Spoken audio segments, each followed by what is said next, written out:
Johnny Bratton, known as the Honey Boy, was born September 9, 1927 in Little Rock, Arkansas. He died August 15, 1993 in Chicago, Illinois. Johnny Bratton stood at 5 foot 10 inches and he weighed 132 to 157 pounds. I'm Scrapbook Boxing. I had the pleasure of meeting Johnny Bratton. And I can tell you that Johnny Bratton was some fighter. He was a ladies' man, wore three-piece suits, shiny shoes, slick hair, and he had a wittiness about him. Quite charming. He was a former NBA welterweight champion. I'm Scrapbook Boxing, and I want to discuss Johnny Bratton's career with you, right here, on the Museum of the Forgotten Fisticuffs series.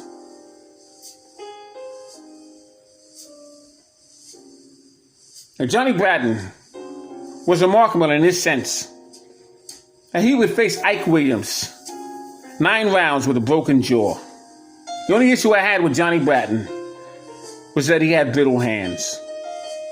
But he was in a ring with great fighters such as Freddy Dawson. And Freddy Dawson found himself in a ring with Charlie Fusari from Irvington, New Jersey. And Charlie Fusari would be the first fighter that Sugar Ray Robinson would defend his welterweight championship belt. August 9th, 1950. Dawson would also find himself in a ring with Lester Felton and Eugene Hairston. Now, Eugene Hairston would be responsible for the red blinking lights in New York's Madison Square Garden. Those lights would be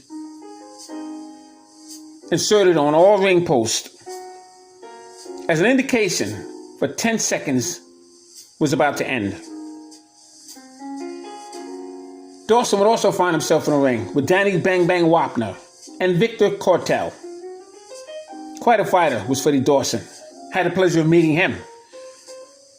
He was a phenomenal lightweight and welterweight. He told me stories about the game.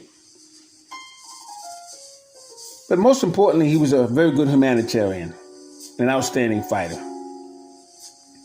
Johnny Bratton would also be in the ring with Willie Joyce. Fought him twice. He was a former lightweight and welterweight contender from Chicago, Illinois.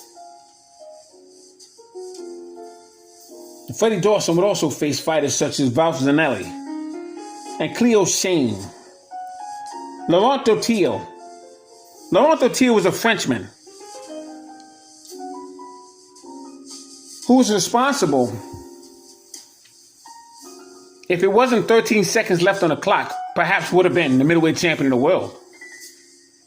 But Jake LaMotta had baited Laurent Dottier into a point of position where he gave him a false sense of security of believing that he would be winning the fight. And Jake LaMotta would play the drunken master and open up with massive combinations and knock out Laurent Dottier to retain his middleweight championship belt. Johnny Bratton would also find himself in a ring with Kid Gavilan. Fought him 3 times, and he would lose his welterweight championship belt to Kid Gavilan. Gavilan was from Cuba. He was known as the Bolo Punch Master.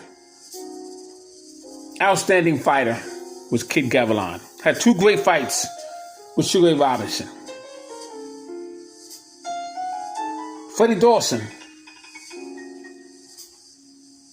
and Kid Gavilan, Danny Bang Bang Wapner, Lester Felton, Charlie Fusari, Ralph Zanelli, just a few fighters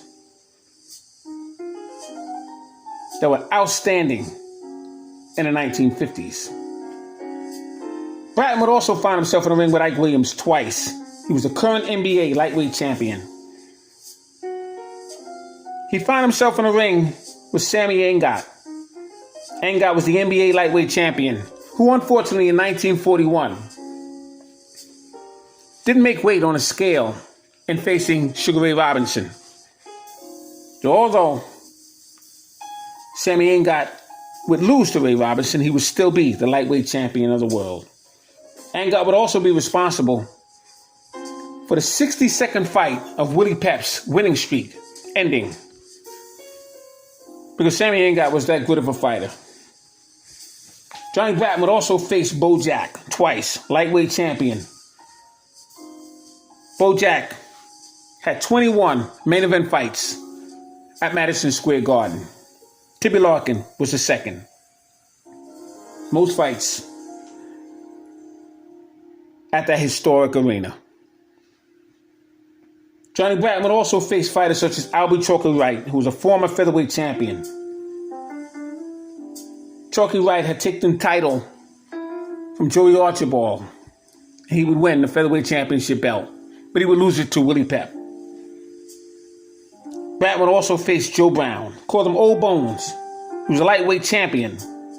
Joe Brown would lose his championship belt to Carlos Ortiz. Carlos Ortiz was some fighter. But Joe Brown would take the title away from Wallace Bud Smith.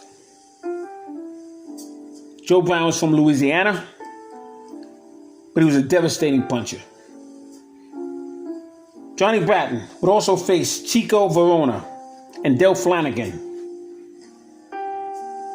He would fight him twice. Welterweight championship belt against Johnny Saxton out of Newark, New Jersey. He would also fight San Antonio, Texas, Bobby Dykes, who was the former welterweight contender.